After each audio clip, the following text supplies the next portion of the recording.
दोस्तों हमारी राइटिंग ठीक उसी तरह होती है जैसे किसी सब्जी में पड़ी हुई हरी धनिया। अगर कंटेंट अच्छा भी हो और हैंड राइटिंग खराब हो तो कॉपी चेक करने वाले का पूरा मूड खराब हो जाता है, क्योंकि एग्जाम में बहुत अच्छा लिखने के बावजूद भी आपके नंबर अगर कम आते हैं तो हो सकता है आपकी हैंड राइटिंग अच्छी ना हो। क्योंकि एक रिसर्च में पता चला है जिन लोगों की राइटिंग अच्छी होती है उनका स्वभाव शांत और कूल होता है और काफ़ी इंटेलिजेंट भी होते हैं। अगर आपकी हैंड राइटिंग अच्छी नहीं है तो परेशान होने की कोई ज़रूरत नहीं है, क्योंकि आज का ये वीडियो सिर्फ आपके लिए ही है। क्योंकि आज के इस वीडियो में हम बात करने वाले हैं कि हैंड राइटिंग कैसे सही करें और कम से कम समय में इसको कैसे इम्प्रूव करें। तो दोस्तों आज फिर से वैल्यू एडिशन करेंगे आपकी लाइफ में। So let's begin. तो राइटिंग सही करने के बहुत सारे तरीके हो सकते हैं, लेकिन आज की इस वीडियो में वैल्यूएबल और जेन्युइन तरीकों की बात करेंगे और इन्हें फॉलो कर आप आसानी से अपनी राइटिंग इम्प्रूव कर सकते हैं। हैंड राइटिंग से रिलेटेड हमने बहुत सारे एग्जामिनर और टीचर्स से बात करी। इससे हमें ये पता चला कि जब भी वह कॉपी चेक करते हैं तो उनको पहले पेज का इंप्रेशन सबसे खास पड़ता है। और तो और कई टीचरों ने यह भी बोल दिया कि वो जब भी किसी बच्चे की कॉपी चेक करते हैं और उनकी हैंड राइटिंग बहुत ख़राब होती है तो उन लोगों के दिमाग में एक ख्याल आता है कि इस स्टूडेंट को कुछ आता जाता नहीं है।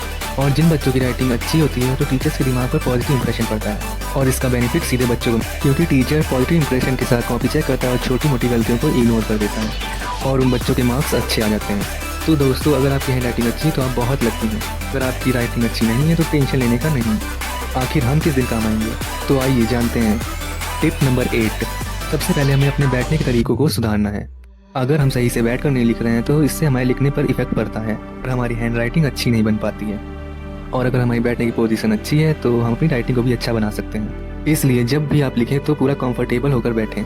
हमने कई लोगों को देखा है कि वो कॉपी टेढ़ी होकर लिखते हैं, इससे उनकी राइटिंग भी टेढ़ी हो जाती है। और कई लोग तो टेबल पर सिर रखकर लिखते हैं। अब आप खुद ही बताइए, अगर कोई बंदा टेबल पर सिर रखकर लिखेगा तो उसकी राइटिंग कहाँ से ही अच्छी आएगी। इसीलिए ये गलती आपको कभी नहीं करनी है और लिखते समय आपको बिल्कुल सही पोजीशन में बैठना चाहिए।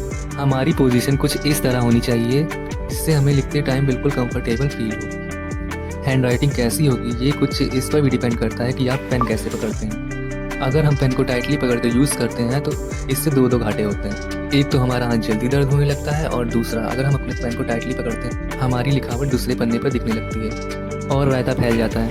इसीलिए आप जब भी लिखो तो अपने पेन को बहुत ही स्मूथली पकड़ो जिससे वो अगले पन्ने पर ना दिखाई दे। नंबर 8।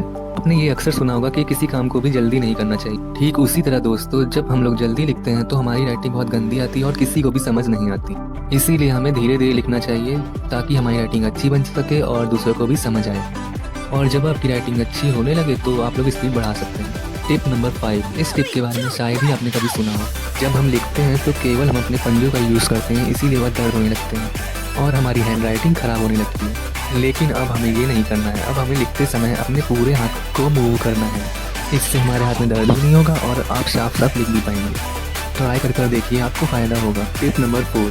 हम अगले पॉइंट पर बात करें इससे पहले मैं आपसे एक सवाल पूछता हूँ। इमेजिन करिए एक कमरे के अंदर बहुत सारी बॉल्स बिखरी हुई हैं और वहीं एक दूसरे कमरे में बहुत सारी बॉल हैं बट वो लाइन से रखी हुई हैं। अब आप खुद ही सोचिए दोनों कमरों में से कौन सा कमरा देखने में अच्छा लगेगा। ऑफकोर्स जिस कमरे में बॉल अच्छे से रखी गई है वो कमरा देखने में अच्छा लगेगा। ठीक उसी तरह हमारी हैंड राइटिंग में भी होता है। अगर आप लिखते समय राइटिंग में गैप मेंटेन करके नहीं चलेंगे तो आपकी राइटिंग अच्छी नहीं लगेगी। इसीलिए हमें लिखते समय शब्दों के बीच में गैप छोड़ना है और कोशिश करिए गैप सेम, जिससे हमारी राइटिंग साफ और अट्रैक्टिव दिखेगी। कई बार क्या होता है हम लिखते समय शब्दों के बीच में गैप ज़्यादा ही करने लगते हैं तो इससे हमारी राइटिंग अट्रैक्टिव नहीं दिखती। और वही अगर हम सेम गैप रखते हैं तो हमारी राइटिंग देखने में काफ़ी अट्रैक्टिव लगेगी। Tip number 3। तो दोस्तों जिस तरह हमें साफ पानी में सब कुछ साफ साफ दिखाई देता है उसी तरह हमारी हैंड राइटिंग में भी होता है। अगर हमारा पेज साफ है तो राइटिंग भी साफ, राइटिंग भी बिल्कुल साफ। और अगर पेज गंदा हुआ तो कितना भी कोशिश कर लो राइटिंग गंदी ही आएगी। आप इन दोनों राइटिंग को ही देख लीजिए, इसीलिए राइटिंग अच्छी नहीं लग रही। दूसरी हैंड राइटिंग का पन्ना बिल्कुल क्लियर और साफ है तो राइटिंग भी अट्रैक्टिव फील हो रही है। Tip number 2। करत करत अभ्यास के जड़मति होत सुजान। ये कहावत तो आपने जरूर ही सुनी हो।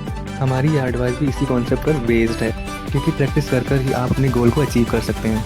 अगर आप कभी नहीं लिखते हैं तो आपको लिखने में दिक्कत होती है और आपकी हैंड राइटिंग बिगड़ जाती है। इसीलिए हमें रोज़ लिखना चाहिए।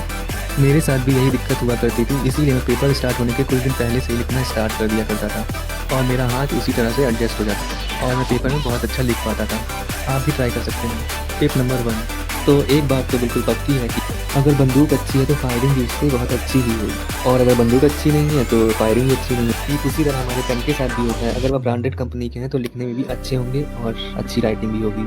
पेन की क्वालिटी अच्छी नहीं है तो राइटिंग भी अच्छी नहीं होगी। इसीलिए अगर पेपर में लिखने के लिए हमें हमेशा अच्छी क्वालिटी के पेन का ही यूज़ करना चाहिए। लोगों को मोटे पेन से लिखना अच्छा लगता है कुछ, इसीलिए आप जिस भी पेन से लिखने के लिए कंफर्टेबल हो हमेशा उसी का ही यूज़ करें। फिर देखिए क्या गजब की राइटिंग निकल कर आती है। हम लोगों ने अभी तक जो कुछ भी सीखा अगर उसे अप्लाई करना हो तो हम पेन चूज़ करने से शुरुआत कर सकते हैं। और लिखने के लिए एक साफ़ सुथरा पेज खरीद लो, देन लिखना स्टार्ट करो। लेकिन पहले सही पोजीशन में बैठ जाओ और हमेशा ये ध्यान दो कि लिखते समय शब्दों के बीच में जो गैप हो बिल्कुल सेम और बराबर का होना चाहिए। और जब भी लिखना स्टार्ट करो तो शुरुआत हमेशा धीरे धीरे ही करो, और जब भी प्रैक्टिस बन जाएगी तो आप दनादन लिख सकते हो और आपकी राइटिंग काफ़ी इम्प्रूव हो जाएगी। अरे जाते जाते एक बात बताना तो आपको भूल ही गया कि बहुत सारे स्टूडेंट बहुत अच्छा लिखते हैं और उनकी राइटिंग भी अच्छी होती है, लेकिन पेन से निकलने वाली हल्की हल्की इंक पेज पर हल्के हल्के डॉट छोड़ना शुरू कर देती है। इसीलिए हमेशा हमें पेपर पर लिखते टाइम एक छोटा सा कपड़ा अपने पास रखना चाहिए और टाइम टू टाइम हमें पेन की निब को साफ करते रहना चाहिए। तो दोस्तों आज हमने आपकी लाइफ में अच्छी हैंड राइटिंग नाम की एक बहुत ही वैल्यूएबल चीज़ ऐड की है। मुझे ज़्यादा कुछ नहीं, बस एक लाइक चाहिए। हमारे साथ बने रहने के लिए आपका बहुत बहुत शुक्रिया। अगर वीडियो पसंद आए तो कमेंट में ज़रूर बताएं और लाइक एंड शेयर ज़रूर से करें। और ऐसे में वीडियो देखने के लिए आप हमारे चैनल को सब्सक्राइब कर सकते हैं और बगल में बने बेल आइकन को ज़रूर से ज़रूर क्लिक करें। मिलते हैं अगली वीडियो में। Take care, good bye everyone.